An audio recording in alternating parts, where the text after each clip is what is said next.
Never stop.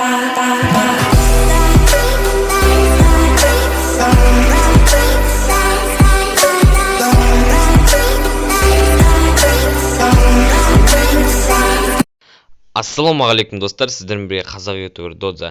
Және де әрине алдында 1000 алмаз ойнатқан болатым конкурс. Спонсорға тіркеліп 100 подписчик жиналған соң жаңа видео шығады деген болатым. Сол 100 подписчик жинап тастапсыздар, сіздерге көп рахмет. Және де достар, ол менің екінші аккаунтым деп айтсам да болады, екінші YouTube арнам деп айтсам да болады. Сол 1000 алмазын ұтқан адам осы экранда шығып жатыр. Осы бала ұтып алды. Бәрі рандом сайт арқылы адал түрде өтті деген ойдамын. Ең өкініштісі, бұл бала ID-ін қалдырып кетпепті. Егер осы бала осы видеоны көріп жатсаңыз, егер де жаңадан ВК парақша ашқан болатын, бәлеріңіз соған тіркеліп кетіңіздер достар. Егер де менімен ойнағыларың келсе, комментарияға ID-ларын қалдырып кетіңіздер, өзім друзья тастап бірге ойнайтын боламыз.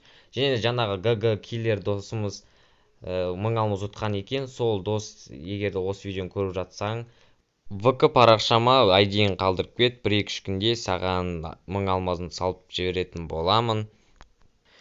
Егер де досым менің арнама тіркелмеген болсаң, дәл қазір лайк бас, комментарий жазып арнама тіркеліп кетіңізді сұраймын. Жанынан шыққан қоңыраушаны басып, кәдімгідей мені қолдап кетсеңіздер өте қуанышты болушы едім достар. Әрине достар, 500 подписчикке аз қалды. Қазақпыз ғой, қолдап жіберейік достар. Бір-бірімізді қолдамағанда кім қолдайды бізді? Достар, әрине көп видео шықпағанына мен кінәлімін, әрине бір аптада болды видео шықпағанына. Алда әлде талай видео шығатын болады, күтіңіздер достар. Және де достар, сіздер ойлап жатқан шығарсыз, Додза YouTube неғып басқа аккаунтпен түсіріп жатыр деп. Өзімнің аккаунтымды, олдиска аккаунтым сатылымда тұрғандықтан басқа аккаунтты ашам деп шештім. Сол жаңадан ашылған аккаунтқа донат салып дамытатын болам алдағы уақытта. Және де достар, бір аптада видео шықпағанда қайтадан сіздерден кешірім сұрағым келіп отыр, кешіреді деген ойдамын.